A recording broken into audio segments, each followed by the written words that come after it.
They've had 4 3-pointers from the perimeter and 3 hoops from Brady inside. Sanders can't convert, and it's chased down by John Paul Rexing. Those 2-pointers are harder to hit than the threes. Here's again almost a steal, yeah. Nearly a steal. Sanders is really contesting the passing lanes nicely. Coletto now across to Mason. Coletto tries to penetrate, gets a little jumper up, and it won't roll in, but Whitman is there. See what he does with it. Sends it back to Coletto for another little 10-footer. And it's rebounded by Herman Fowler of the Cats. Kokomo wants the final shot. The clock at 12. Kokomo saying go on. Coach Malby with 6. Herman now to Sanders, down inside, knocked free, loose on the floor. Out of bounds to Kokomo with 1 second to go. Said he stepped on the line. Tesh returns for this final 1 second of the first period. Kokomo a chance to add to their 7-point margin, but it's a catch-and-shoot situation here with just 1 tick left on that clock. I would try to get it to Brady or Fowler. There's Fowler. Comes into Fowler, who puts it up and in. Cap the hoop. Kokomo with their largest lead as we reach the first stop. 20 for the Wildcats, 11 for the Raiders.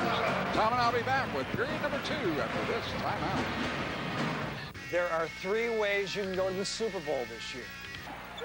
In the ball game for the Wildcats, by the way, Eric Farrell missing on that little jumper. Rebounds even, 6 apiece. There's another steal, and turnovers 5 for Lafayette Harrison, that being their 6th you just saw, and only two for Kokomo Wildcats. All right, let's set the lineups for the Wildcats. Gaines, who's in the little runner in the paint that won't go, rebounded nicely by number 35. That's Paul Smith in the contest for Harrison. Tesh goes down on the blocks.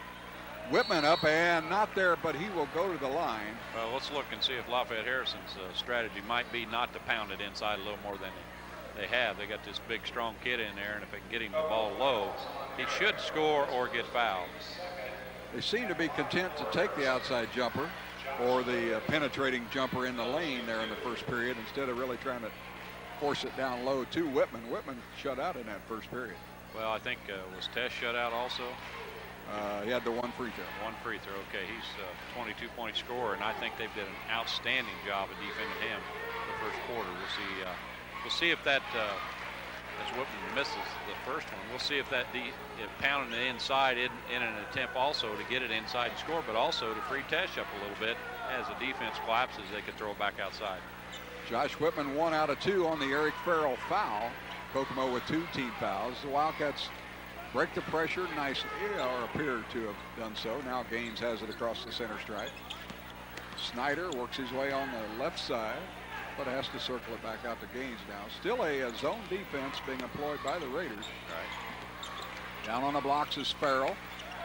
Can't get the shot away, and then he went up off of that pivot foot and is called for the wall. He had 1 quick peek at the basket, thought about a shot, and then changed his mind, but I think he was already starting to leave his feet. Mike Bohan right on top of the call, calls travel, and it'll be Harrison ball.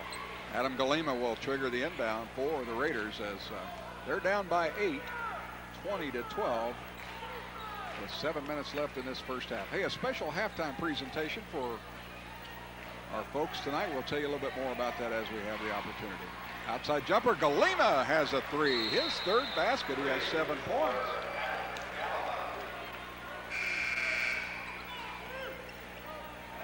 (20-15). Fowler returns. Snyder will sit down in the Wildcat lineup. Good look at Herman, number 40. A little bit under the weather still. What a fine player he is. A 6'3", 215-pound junior. Well, he's got a Division I football body. I don't haven't yet decided about his basketball skills, but he's got a very athletic body on him. Gaines looking. Now Fowler. Down inside, Aaron Alexander, number 34, in the Kokomo lineup. He's in the paint right at the moment.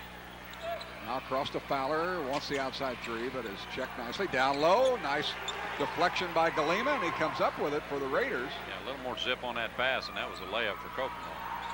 Good idea, just a little lazy on the pass. Kokomo had rattled off a total of 8 straight points. Now the Raiders have answered with 4 in a row themselves. Here's Galima in the paint for a little jumper off the glass. That was a nice shot. That was left-handed. 20-17.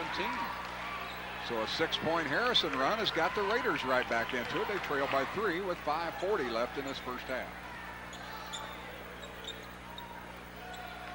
By the way, a special thank you to Ram Graphics of Alexandria, Indiana. They're responsible for the team logo graphics that we show at the start of our contest. Farrell has it blocked from behind by Mason, and the Raiders have a chance to tie. Gaines picks it out of bounds, so Harrison will keep it. A couple of subs waiting to check in for the Wildcats. Brady returns to the lineup along with Joey Bennett. So Kokomo has Gaines, Bennett, Brady, Fowler, and Alexander in there. Post feed goes into Whitman, goes up over Brady, gets his own rebound on the floor, tied up. Possession arrow will keep it in the Raiders' hands.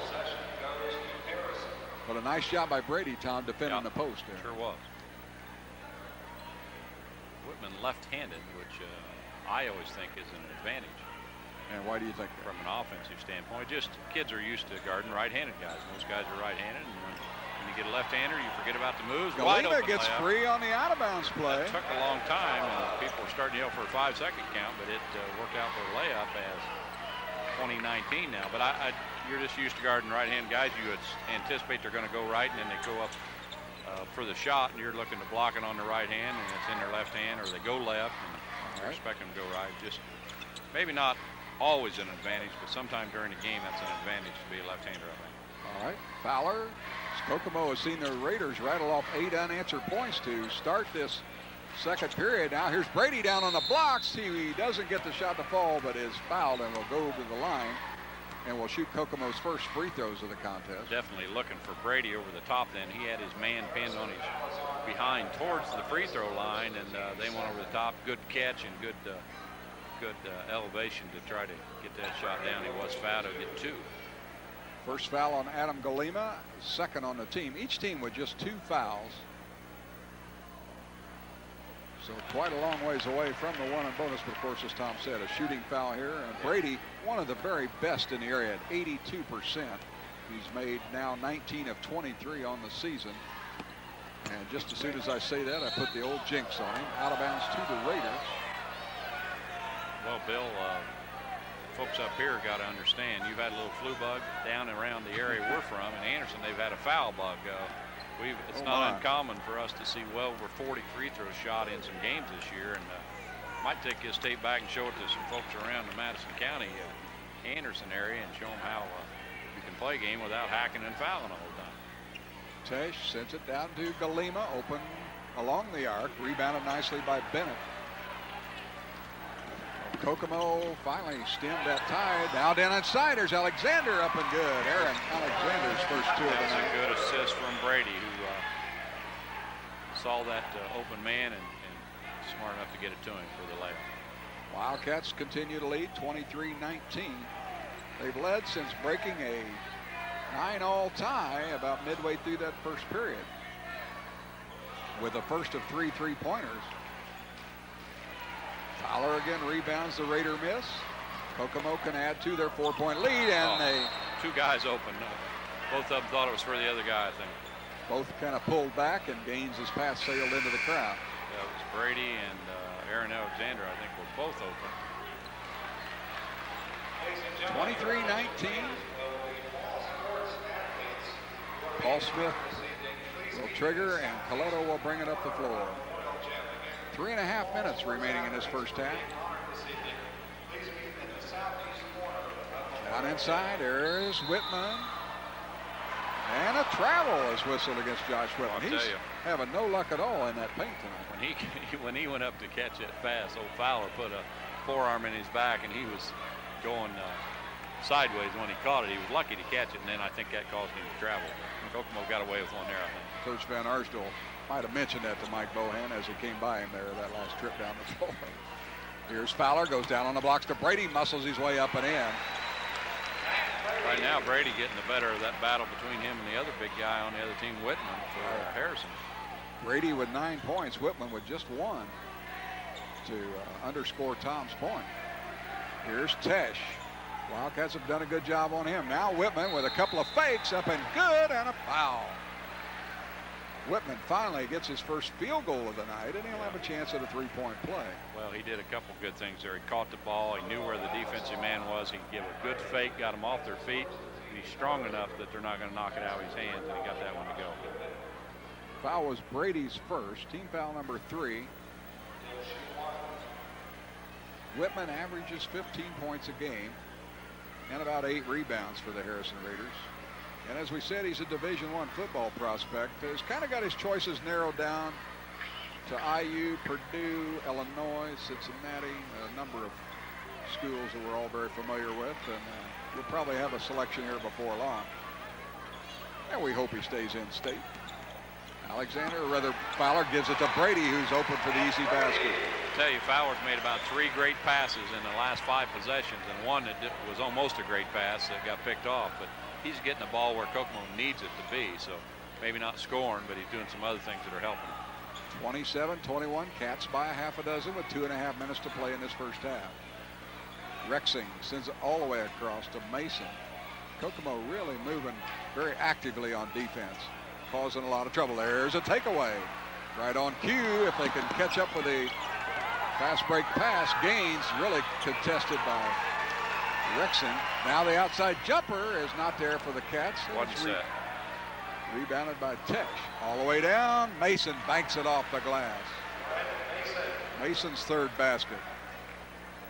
Reduces that margin down to 4, 27-23, and what's been a very well contested first half of action here as we're inside 2 minutes now from the Memorial Gymnasium. That shot may not be pretty, but anytime you use the glass, your percentages of making it just go up. Fowler travels in the paint. Got caught in between 2 guys, couldn't get rid of the ball, and he couldn't go up very high. That's their 6th turnover compared to 8 for Lafayette Harrison. Harrison's only had 3 this quarter, and Kokomo's had 4. Again, a reminder at halftime, a special presentation, the NCC Sportsmanship Conference that will feature a lot of people you'll recognize, and I think you'll enjoy it. So be sure and stay tuned at halftime for that NCC Sportsmanship Conference. Here's Mason. Now Tesh will take the 3. Can't get it to go. Tesh has been shut out from the field. He has just 1 free throw in the contest, so Kokomo's done a fine job on him. Well, with your 22-point score. And here's Bennett. No, not that time. Not that time, but Brady is there. Boy, Brady is sawing wood on the offensive glass now. 29-23. When your 22-point scorer, as I started to say, has only 1 and you're only down 4 at that time, you're still hanging in there pretty good if he gets broke loose. Get some help from some other people, yep. Actually. And Mason will go to the line as he's fouled by the Wildcats.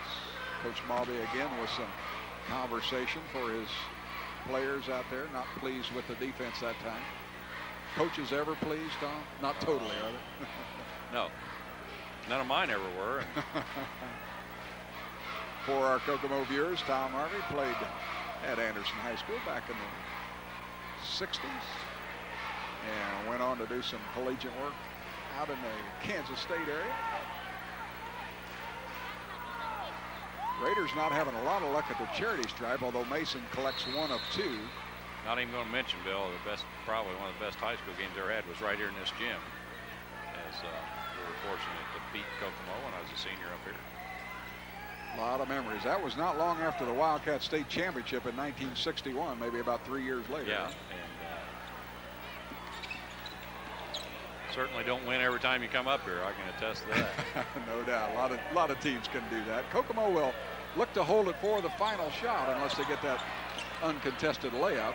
Fowler, double team, now Bennett. I remember asking a referee what the score was once, and he says, we're up 3. So Fowler all the way around, nice scoops it up and in. Herman Fowler on a honey of a move with 20 seconds to play in this first half. And a 7-point Wildcat lead at 31-24. Outside jumper by Galima is not there. Kokomo will have yet another chance if they hurry. Clock down to 5. With 4, with 3. Let's see if they get it off. Gaines cannot get it away. He got it away, but I don't think it would have counted. We've reached the end of 16 minutes of action. Kokomo has 7-point lead, 31-24. We'll be back with some halftime commentary, some stats, and our special segment after this timeout. RE/MAX Realty One. It's the power of experience. Deciding to buy or sell a home is a big step. Make sure it's a step in the right direction by choosing a RE/MAX sales associate. You'll experience a whole new level of service. Whether it's a move across the street, across town, or across the country, you can depend on RE/MAX as an international company to aid you with all your real estate needs. RE/MAX associates across the continent Having to control the rest of the way. I think Kokomo has controlled the game. From a defensive standpoint, I think they've done what they needed to do. They shut off Tesh. They pretty much shut off Whitman inside, and that kind of a matchup switching zone there is doing the job for them. I think they played a lot better than we were up here a couple weeks ago against McCutcheon, and I'm sure Base would like to have a little more of a lead, but I think they've pretty much dominated the first half. All right, as we promised you, a special segment provided by the Kokomo High School Athletic Department. And again, a special thanks to Jim Colleen for all of his fine cooperation as we bring our TCI cameras here to Memorial Gymnasium of the NCC Sportsmanship Conference. And if you will, take a look and a listen to that as we go to that right now. We're going to make some changes in the North Central Conference. You people sitting right out here. Time is running, I'm passing, and running, and passing. So you all better get right at this time, because it might be no next time, y'all.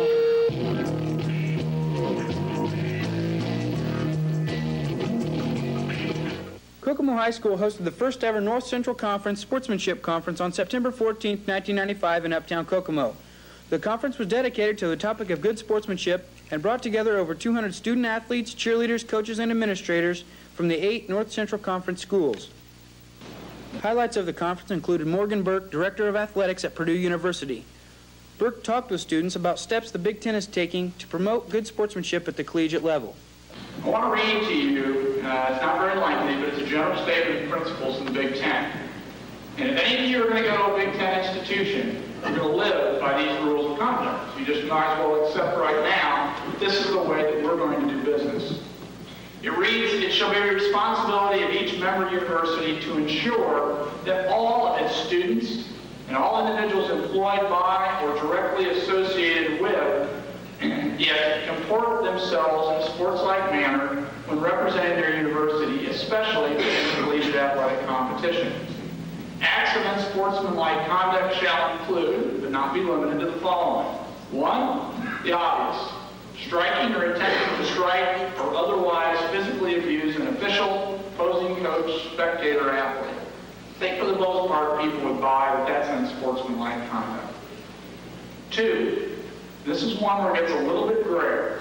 Intentionally or with careless disregard for one's conduct, inciting participants or spectators to violent or abusive action. Number 3, using obscene gestures or profane or unduly provocative language or action toward an official, student, coach, or spectator. 4, publicly and unduly criticizing a game official, conference official, another member of the university, or student athlete, or personnel of another member of the university. And finally, negative recruiting by making unduly derogatory statements about another member of the university, its personnel or its athletic programs, or to the prospect. The prospect's parents, a high school coach, or other person interested in the prospective athlete. Participants also had time to voice their own thoughts about sportsmanship. During 3 breakout sessions, participants were asked questions that led to discussions about sportsmanship and responsibility. Coaches facilitated as students discussed role models and developed a sportsmanship pledge. These pledges will be displayed in team locker rooms, helping to promote good sportsmanship throughout the NCC. Bob Gardner, commissioner of the Indiana High School Athletic Association, was the keynote speaker for the afternoon session.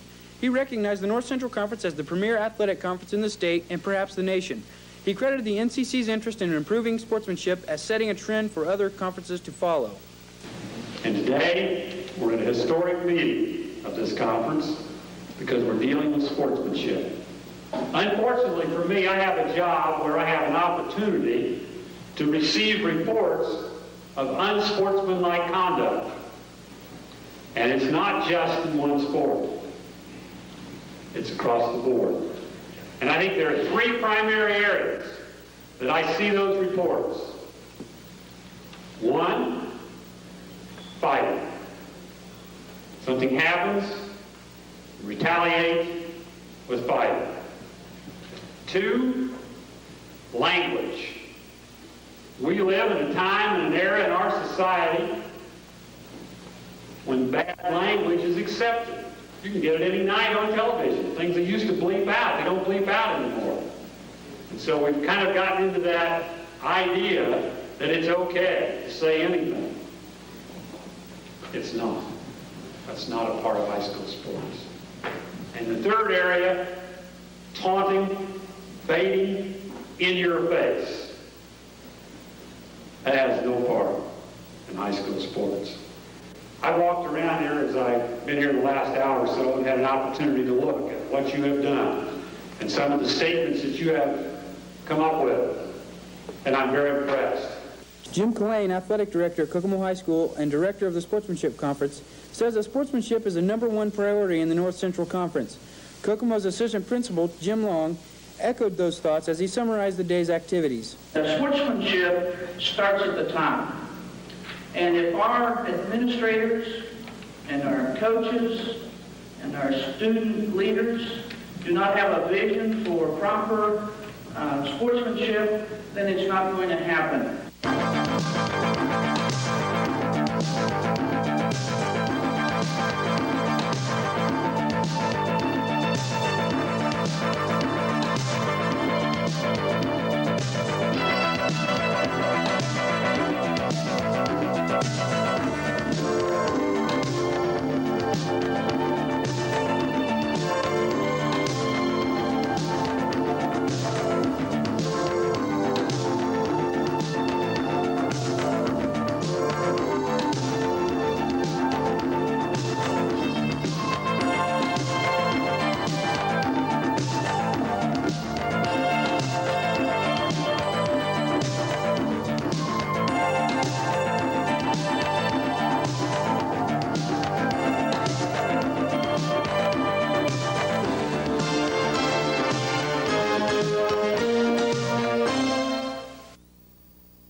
Statistics for the first half. Here's my good friend, Mr. Tom Harvey. There's the most important one at the top. Kokomo 31-24. Field goal percentage.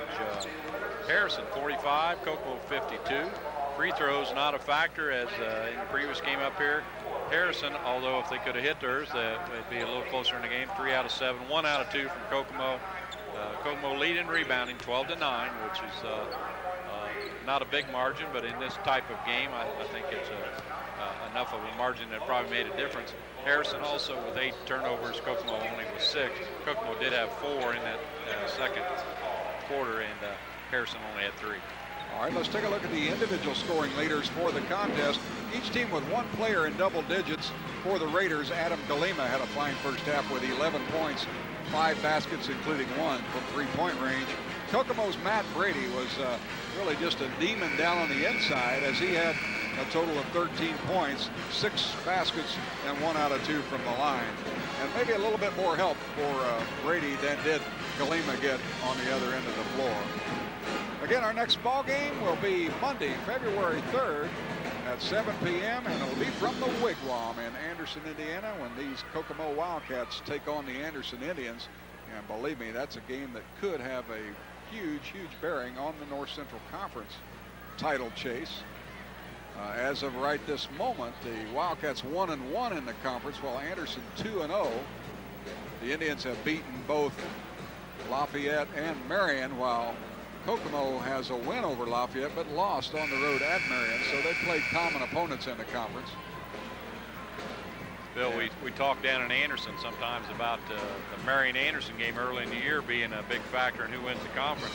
With the resurgence of Kokomo and Newcastle, that last game of the year, February 21st, Newcastle and Kokomo. That usually decides, or at least in the last couple of years, who wins the conference.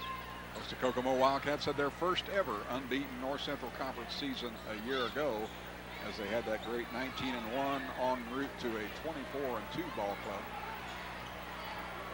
Finally KO'd at the semi-state level. The Wildcats turn it over on their first possession, and the Raiders will have a chance to work on that 7-point deficit. And we see a 1-2-2 Kokomo press, looks like, Tom. Yeah. Brady out on the front of that, and those long arms of Matt Brady can give a lot of defenses trouble in that backcourt. Coletto working out Tesh as the Raiders, well coached, get it across. Now the trap, and Coletto is bumped by number 42. That is Snyder. Just a little too aggressive. Bill, if you can get a guy in the middle, that's where you break the press. But if you don't, if they're guarding a guy in the middle, then you go back and forth, side to side, and eventually you can get it across the 10-second line and get in your offense. Kokomo really protecting the middle on that press, so Coletto and Tesh just passed it back and forth, made the guy commit, and easily got across the line. First foul of the second half. Nice shot fake by Mason, and he drills that jumper. Brent Mason has 9. And the lead is down to 5 at 31-26 now. Kokomo on the attack. Gaines, Snyder, their original starting combination on the floor for both ball clubs. Here's Fowler, gets inside, goes up strong, up and good, and a foul. Put him on the line as Herman Fowler with a strong move to the hoop. Yeah, there's Harrison playing a little matchup zone, and I saw Whitman telling one of the players, there's a guy behind you on the baseline. They never did recognize he was there. As the ball came to the side, they dished it down, and he went almost uncontested to the basket, did get fouled. That was on Whitman, his first. Fowler completes the three-point play. Herman has 7. Kokomo leads by 8. They've led by as many as 9 in the contest at 20-11. Right now it's 34-26 with a minute off the clock here in this third period. Here's another Kokomo steal. Sanders has it in the backcourt. That time Tesh got up in the air with nothing to do with the ball and ends up throwing it away. Kokomo in command since breaking a 9-all tie halfway through the first period with a barrage of three-pointers, and since then they've gone into the money man Matt Brady inside to kind of keep things going, and Fowler on the last possession down the floor. Here's Fowler in the paint, gives it to Brady underneath, scoops it up and in. I can't emphasize this enough. Another good pass by Fowler made that basket possible. Kokomo has their largest lead of the game, and another steal. Michael Gaines, the thief on this one. Sneaks in from behind.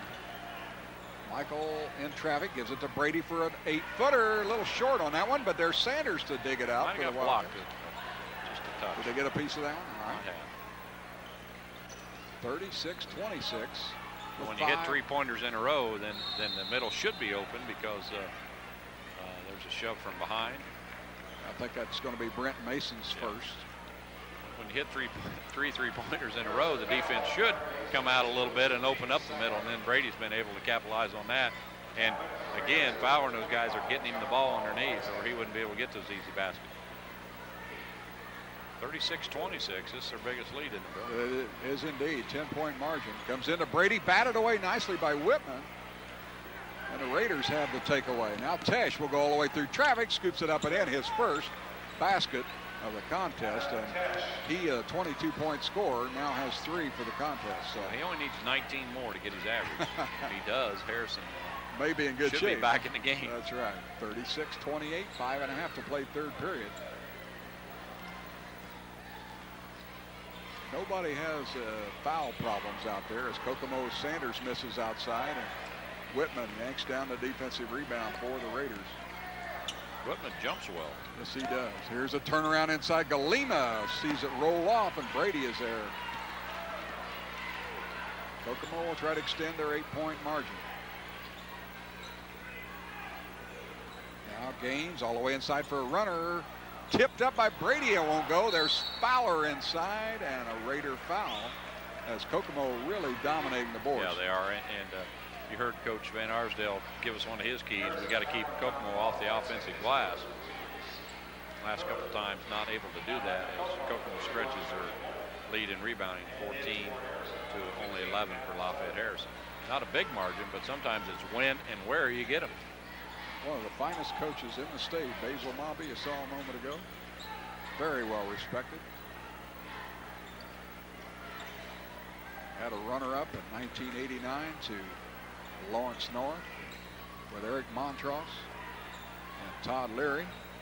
Here's Gaines, can't get inside. Fowler. Is Kokomo patient? Now there's Brady inside, goes up strong. Brady with a total of 17 points. Yep, again, got the pass where he needed it and went strong to the basket. Some contact there, but no call, and a good no call, I think. 38-28. Wildcats again assume that 10-point margin. First of a big double weekend for both of these schools. Rexing misses badly. Yeah, it was blocked partially by the Wildcats. Kokomo has the highly regarded and Hall of Fame champion Batesville Ball Club. Here's a near takeaway.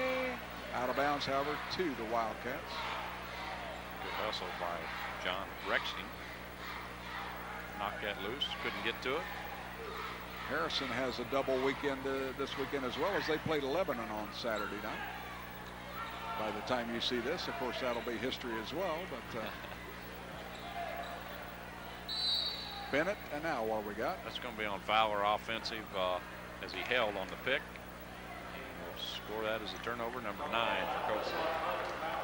Trying to free up Brady, and he just moved on the pick a little bit. Had a little forearm up there, too. I was watching him. Second foul on Herman Fowler. He becomes the first player in the contest with more than one personal foul. I don't want Herman Fowler setting a pick on me. He's a strong young man, for sure. Some of the 3 of the Kokomo basketball players honored at halftime for their football achievements during this past year. I think it was Alexander, Fowler, and was it Gaines? May have been. Down on a post, there's Whitman, gets up strong, can't get it to go, but rebounds his own miss. Let's see if he goes up again. Works inside and draws a foul on Brady. As Whitman is really struggling offensively, Tom. Well, they're collapsing 3 guys on him. When he goes up, every shot's contested. Just banging him a little hard off the glass. That time, able to get his own rebound, step between 2 defensive players, and got hacked on the way up. He'll shoot 2. Both teams make changes at this interval as Aaron Alexander's back in there for the Wildcats. And also Mason returns to the Raider lineup. At the line, Whitman, 1 of 3 so far from the line, and just 3 points to show for his nice work. But again, a very handsome and strong 6'4" senior.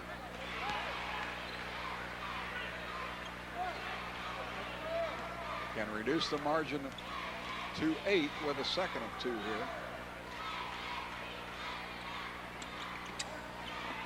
Brady rebounds the miss, however, and then we get a hold on John Paul Rexing. Yep. 2 more fouls starting out this half. That's 4 for Harrison, I think, 3 for Kokomo. And still not a lot, but some grab fouls this half. These teams have both been off for a couple weeks, Bill, so I'm not sure they quite have their second season basketball legs under them yet. We'll see if fatigue, anything comes up in the 4th quarter, late in the 3rd quarter. All right, Sanders in some trouble, but Brady helps out. Matt way outside the arc, can't get the shot and has to give it up. With 3 minutes to play 3rd period, Kokomo still enjoys a 9-point advantage, 38-29. Brady would love to shoot that 3. All big men want to shoot beyond that arc. Speak for yourself. Here is Sanders with a nice little jumper in the paint. Sanders has 5. Well, they didn't have that arc when I played, or I'd average 3 a game instead of 2. 40-29, Kokomo's largest margin of 11 now. Steal, lazy pass by Harrison. Fowler, will he go coast to coast all the way through, and he's bumped and fouled by the Raiders. John Paul Rexing crawls to his feet there, and I believe he has personal number 3 now. So he becomes.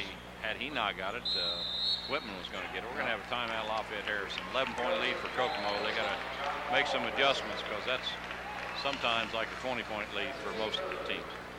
Tom, one of your keys was kind of the payback or the revenge factor. Have you sensed some of that in the Kokomo effort tonight? It's hard to tell. We've only seen them twice, and what I see is a lot better effort than we saw a couple weeks ago, and the intensity level's up. But I can't say that's all revenge. I know they want to. The kids that were on that team last year, Brady probably is remembering that, and he's playing hard and having a good game. So it may be a little bit there, but had we seen the game last year and seen Kokomo a few more times, I'd be probably a little better to answer that. All right. I hope you don't ask the coaches that tough of questions when we interview them. We'll try to talk to Coach Basil Mobby at the conclusion of tonight's telecast, so be sure and stick around for our post-game show. And I'm sure he'll come and see us. He's very cordial.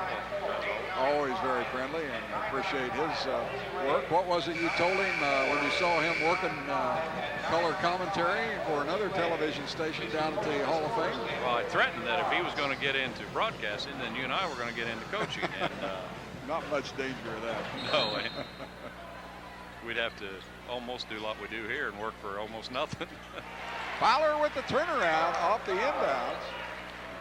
Kokomo really has ballooned their margin now to 13, and here's a steal, but he stepped on the line. Coach Mobby with the pained expression on his face. Good anticipation. You hate it when you come out of a timeout like Harrison did to see a kid get a score and then almost a steal, because that means the kids aren't making the adjustments that you probably were asking them to during that timeout.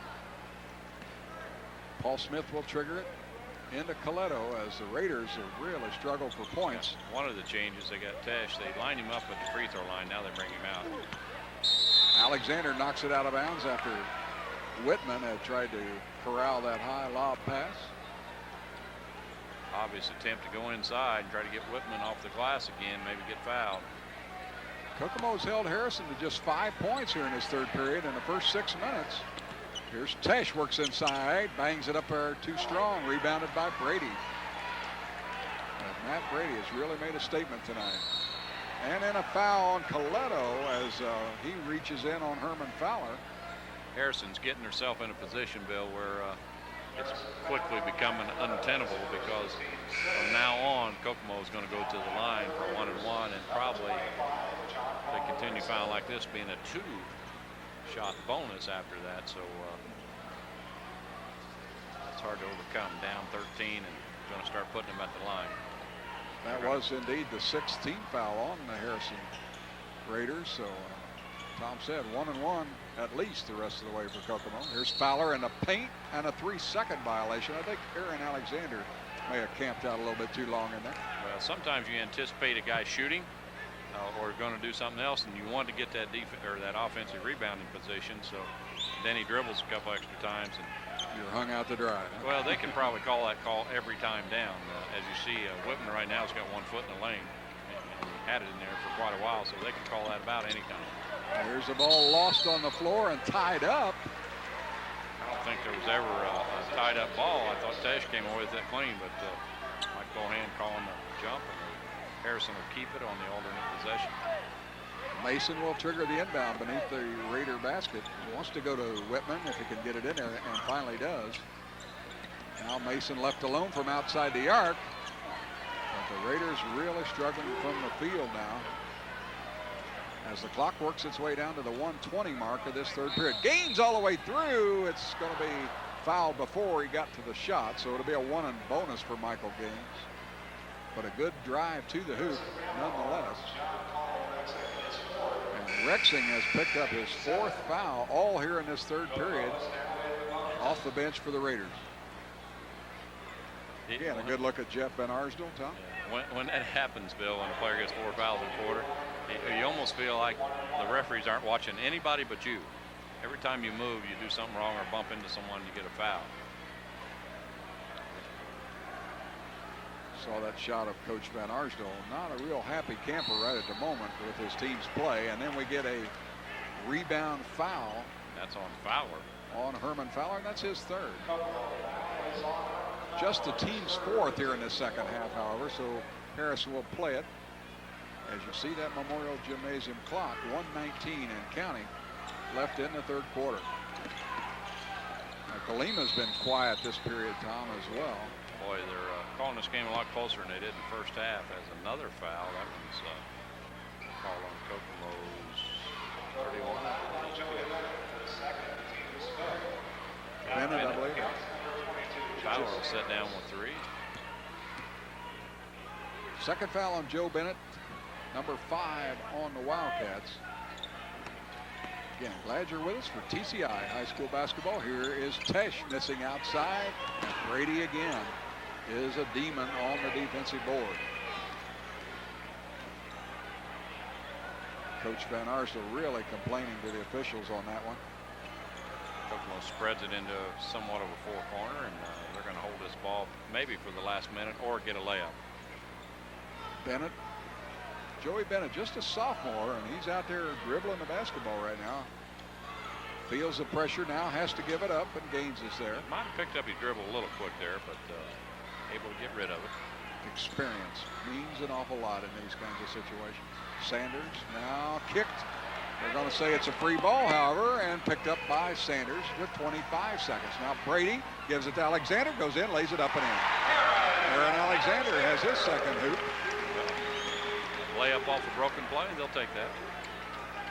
6 unanswered points by the Wildcats. They lead by a big 15-point cushion now, 44-29, as we're in the final 8 seconds. Tesh can't get it to go. Boy, has he struggled tonight. Still alive. Mason with 2. Nope, not going to get a shot away. Kokomo comes up with it.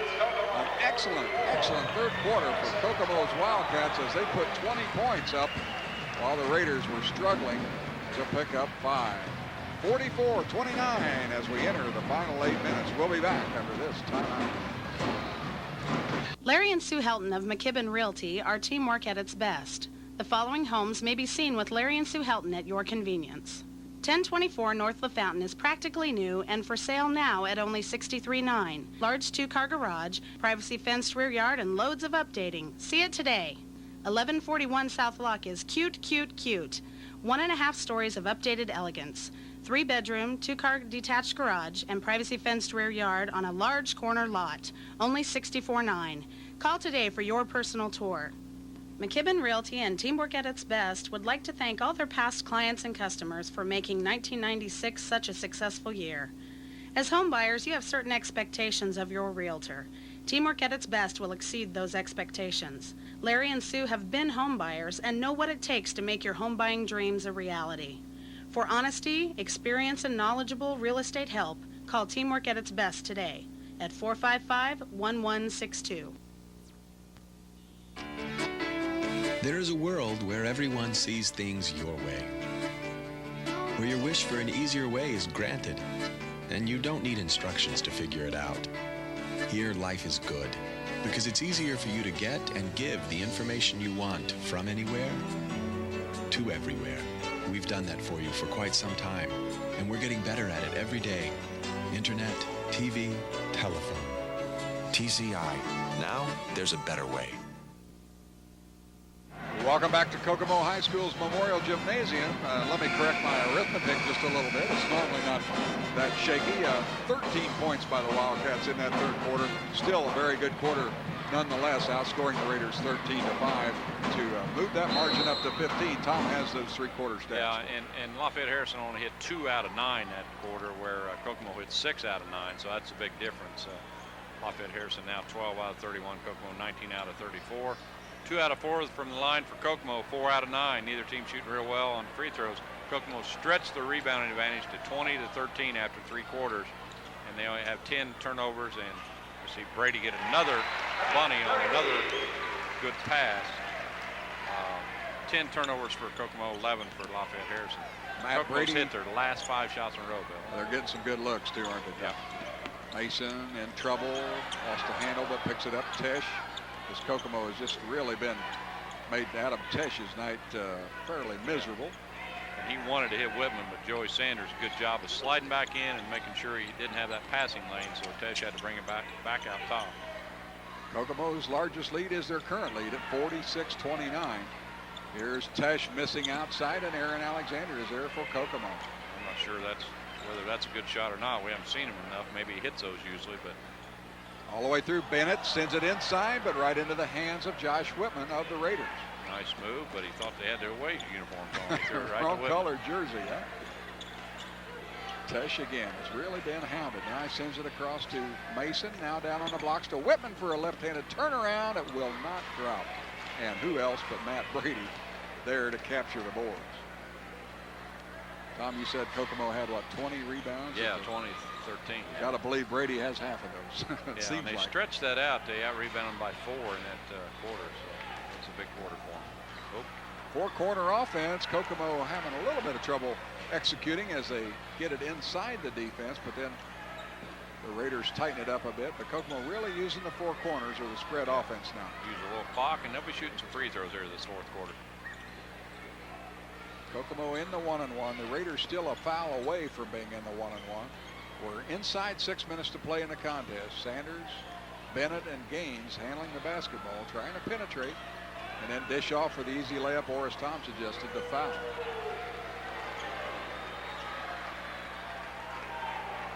Kokomo has father time on their side. And while some of the fans may not like the slow down style, it certainly is effective.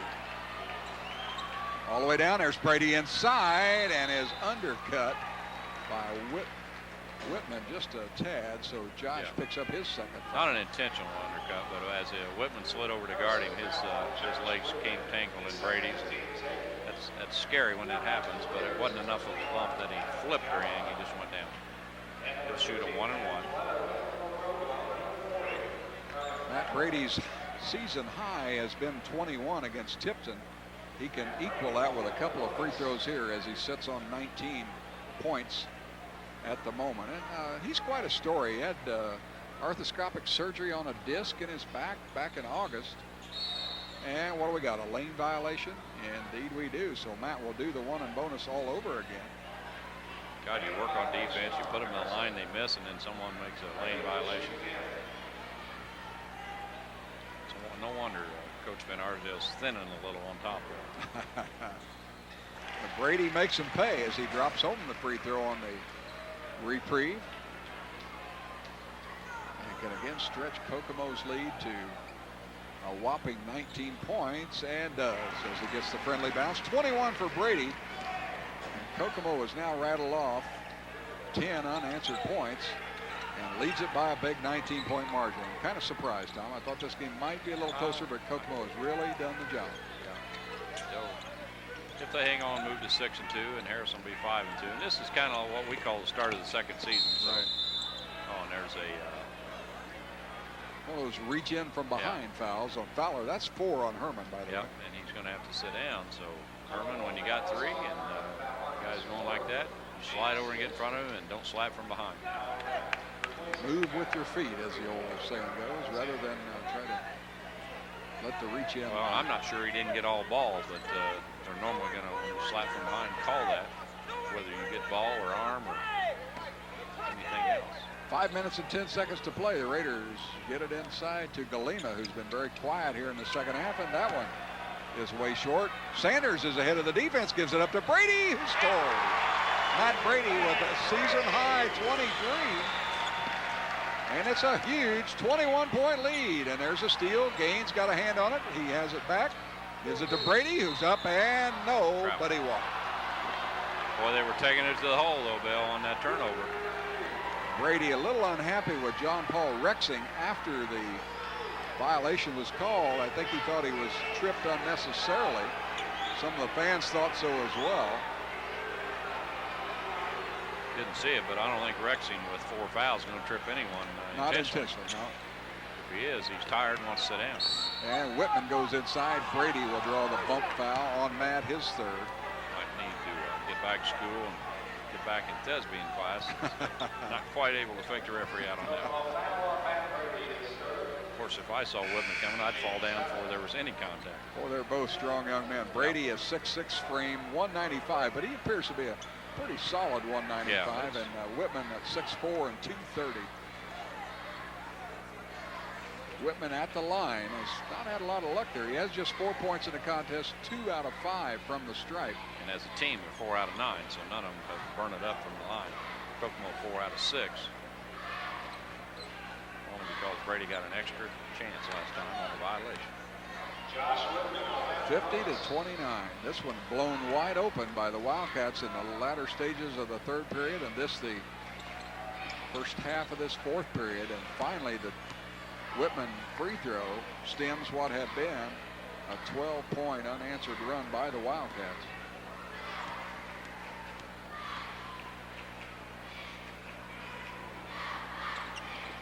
Whitman with 6. Substitution checks into the Raider lineup. It's Poindexter. 6'4", 208, so he's pretty healthy himself. 50-31 with 4:43 to play in the contest. We'll see if Kokomo continues to spread the offense. We'll see a Raider defense changing a bit as Basil Malby yells out some instructions to his team. Yeah, they're going to trap the ball and try to get back in this game with defense, change the tempo, and not let Kokomo take so much time off the clock. Bringing Brady to the high post now. Brady looks down low. There's Bennett, gets the easy layup. Kokomo running the offense to perfection and adjusting it to the defense is one of Tom's keys early on. Yeah, you put that big guy right up to the post. He catches the ball. You noticed he got it up over his head and looked for the open man. And after 2 attempts, found a guy for a wide open layup. 52-31. Wildcats again by 29 big points. A rebound foul off the Coletto miss. They're called on Brady, I feel. And on Matt, that'll be 4. And now the Wildcats certainly over the limit as well. Now they're going to give that to Alexander. I stand corrected. Alexander's first. 34 rather than 44. Brady had a big smile on his face. I think he thought his hand was in the cookie jar. Fowler getting ready to come back in. Poindexter knocks down his 3rd point of the night. Kokomo put this one away with a solid 3rd quarter and early 4th quarter start. Still 4 minutes to play, but they enjoy a 20-point margin right now, 52-32.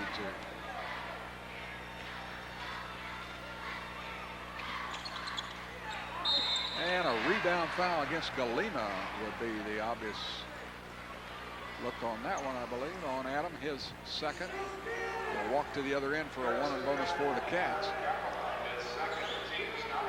Again, a reminder, our next ball game here on Channel 12 for TCI High School basketball will be the Wildcats as they invade the Wigwam. 7 p.m. Monday, February 3rd is their time. Kokomo and Anderson in a North Central Conference struggle that should be an epic. Anderson with the likes of Eric Bush and Tyson Jones. A lot of players that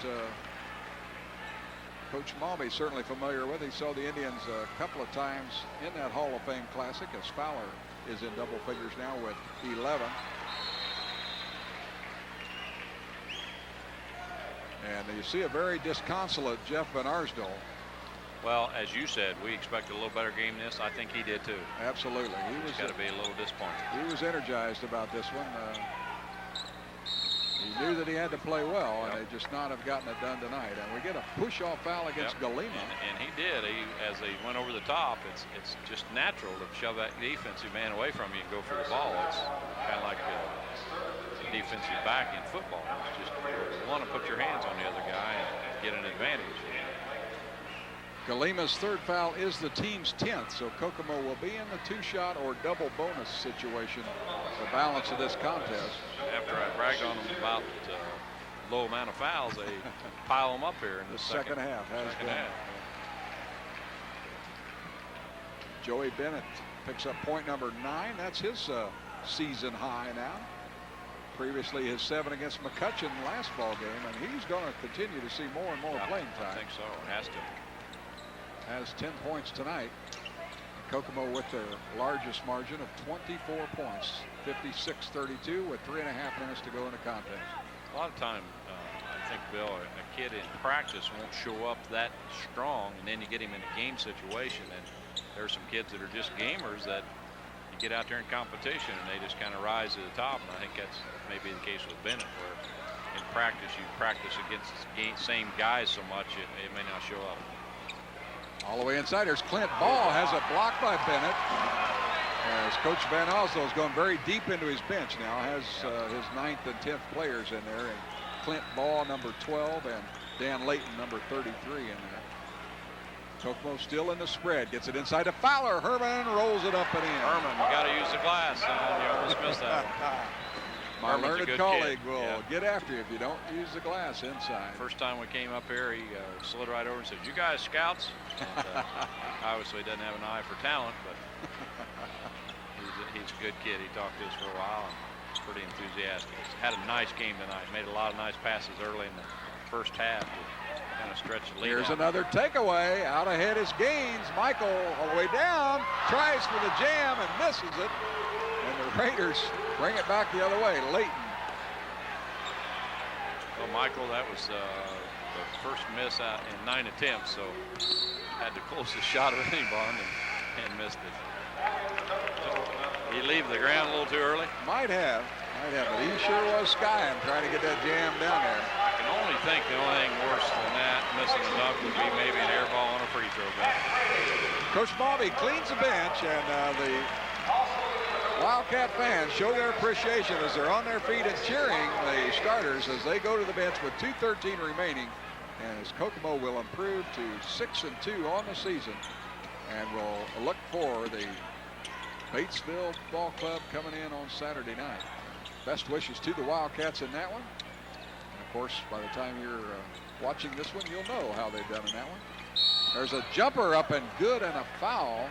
Well, see, that's an unnecessary foul, Bill. And if I put the subs in, if I was a coach, which I'm not, and I put the subs in and we were mopping up, so to speak, I'd say the first unnecessary foul I see, you're going to come back and sit down again. And that would be one of them right there.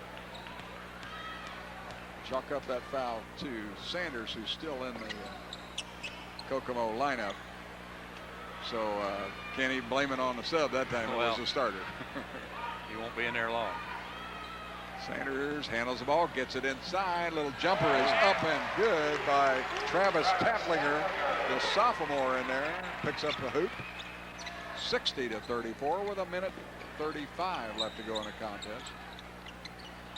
Outside Trey, Banks in there. It will count, and a foul. I think Taplinger on the foul. Wait a minute, did he call Bank? Banked the ball in off the glass.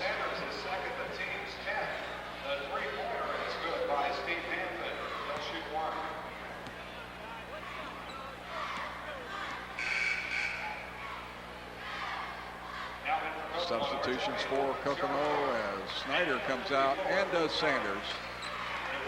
Number 54, Luke Cummings, checks in, and number 20, I'm going to have to dig into my program a little deeper here. That would be Lawrence Yarborough. Yep. Played some reserve ball tonight as Kokomo got beat, I think, 37-30 by Harrison. Harrison did indeed win that big game. Inside 1.5 minutes to play, 60-37 is the Kokomo lead. Yarborough scoops it inside to Thatcher, and they turn around and toss it out of bounds to the Raiders. 117, 60-37, Kokomo leads. Raiders will fall to 5-2 on the season.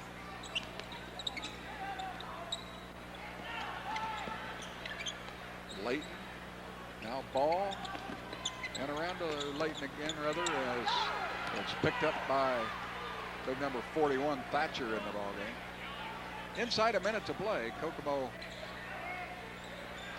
and Thatcher can't get it, has his own miss, goes back up, and yes, and a foul.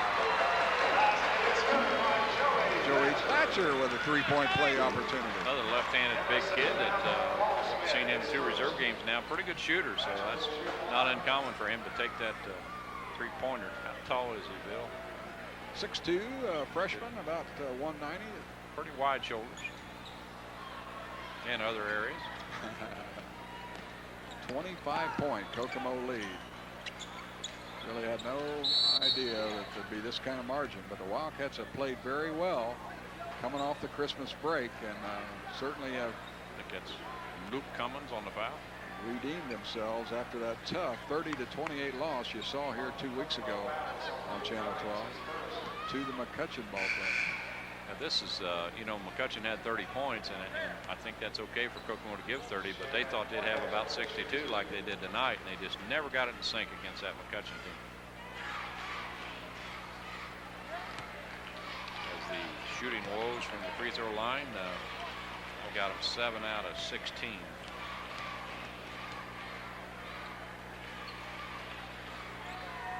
Poindexter can't get either one to drop. Half a minute to play, all the way through traffic. Up and not there is Farrell, rebounded by Thatcher, and or rather Cummings, and this time a jump ball is the call. Well, I think the refs are trying to get it over with as some hacking going on there. No call, jump ball. Harrison possession.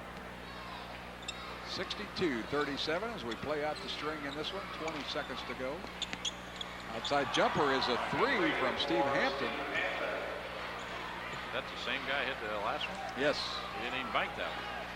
Put that one right through the hoop. 62-40 with 5 seconds to go. Down inside, Cummings dishes off. Farrell can't get a shot away. And this one is history. Kokomo with a very convincing 62-40 triumph over the Harrison Raiders. Kokomo now 6-2 on the season. All the Raiders dropped to 5-2. 62-40 is our final. Both teams with congratulatory handshakes. Tom and I'll be back with our post-game show, a chat with Coach Malby after we take this timeout. Larry and Sue Helton of McKibben Realty are teamwork at its best. The following homes may be seen with Larry and Sue Helton at your convenience. 1024 North LaFountain is practically new and for sale now at only $63,900. Large 2-car garage, privacy fenced rear yard, and loads of updating. See it today. 1141 South Lock is cute, cute, cute. 1.5 stories of updated elegance. 3-bedroom, 2-car detached garage, and privacy fenced rear yard on a large corner lot. Only $64,900. Call today for your personal tour. McKibben Realty and Teamwork at its Best would like to thank all their past clients and customers for making 1996 such a successful year.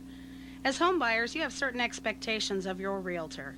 Teamwork at its best will exceed those expectations. Larry and Sue have been home buyers and know what it takes to make your home buying dreams a reality. For honesty, experience, and knowledgeable real estate help, call Teamwork at its Best today at 455-1162. There's a world where you are very well known. You don't need a name tag, and everything you want is brought to your front door.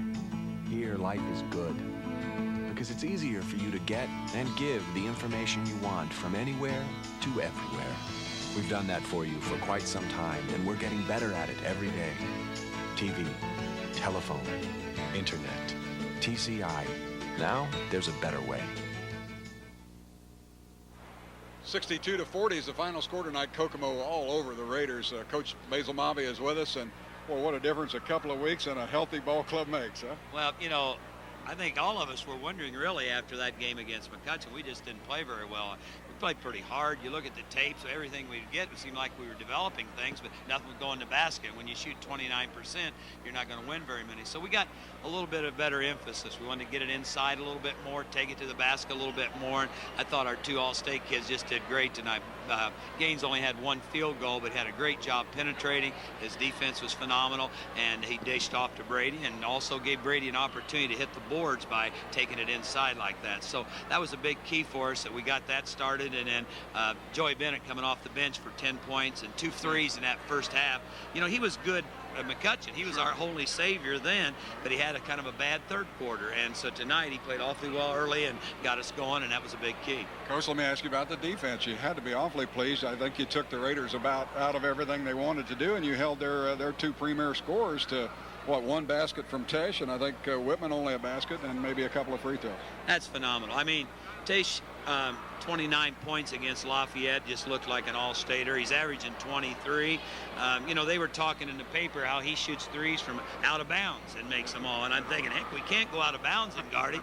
But we went out wherever he was and got a hand up on him. And then Whitman, 2 years ago, as a sophomore, had 13 points the first half. And we hold him to 1 field goal. And I thought Matt Brady was the man tonight. You know, we had a little questions on the from the Hoosier basketball today, you know, how did Brady compare with Whitman? And year in, year out, it's been a battle, but tonight it wasn't a battle. Brady was really phenomenal. Certainly looked like you were paying a little attention where Tesh was when he didn't have the ball, and maybe when the ball swings the other side, you don't back off as far on the help zone and know where he's at all the time. And, you know, sometimes when a kid like that starts off a little cold, he stays cold. Well, you know, we did a pretty good job on Runyon last year with the same ideas. You know, you can't favor off of them. There's still 4 guys that can guard Whitman when he gets it, you know. So we were still doubling Whitman real hard, but we didn't double off of Tisch with it, and that was a big key for us. And when he did get one, he was thinking, gosh, you know, I finally got a shot, and I better shoot it quick. And, you know, it was phenomenal. I thought last 2 years ago, they had a guard named Span, had 9 threes against us. And I told him before the game, I said, if he gets 9 threes, we can still win. But with 0 threes, it was a lot better than Sure that. was. One other thing I noticed, and I know you watched the tape, I thought Fowler got the ball to Brady a few times on some nice passes. You were shooting layups. Well, that's one thing we've switched over the vacation. We put Brady inside. Aaron Alexander's been good for us inside. But Brady, or Herman and Matt played together last year inside, and they pass to each other very well. And Herman can create a little something and dish it in, and we can rest him a while and put him outside, and Alexander comes in. So the passing by Fowler was excellent, and that's what he, and also he hit some big baskets, but his inside game was a big key for us. A bonus, he got 14, 13, something like that. So different Kokomo team than we saw a couple weeks ago, and I know better for you. Yeah, we've worked hard the last week and a half, and you know, over Christmas it's not much fun to have to come in every day and practice, but we had to get ready for this. Obviously our only loss last year, and we wanted this game bad, but I told the kids before the game I never have to look at that tape again of Harrison beating us over there, and I'm glad we have now a game that I can watch where we beat Harrison. Let me ask you about the baseball ball club. You had a chance to look at them at the Hall of Fame last week. They bring a nice team in on Saturday night, right? They're very solid. You know, they're very similar to Harrison in some aspects. They've got a great guard in Menzer, and they also have a very good inside game with 3 or 4 players. So we're going to have to play a good inside-out defense and, you know, come out and play hard. And if we play hard, hopefully good things will happen again. All right. Hey, Coach, thanks for stopping by. Congratulations on just a sparkling performance tonight. And we look forward to seeing you guys again when you're down.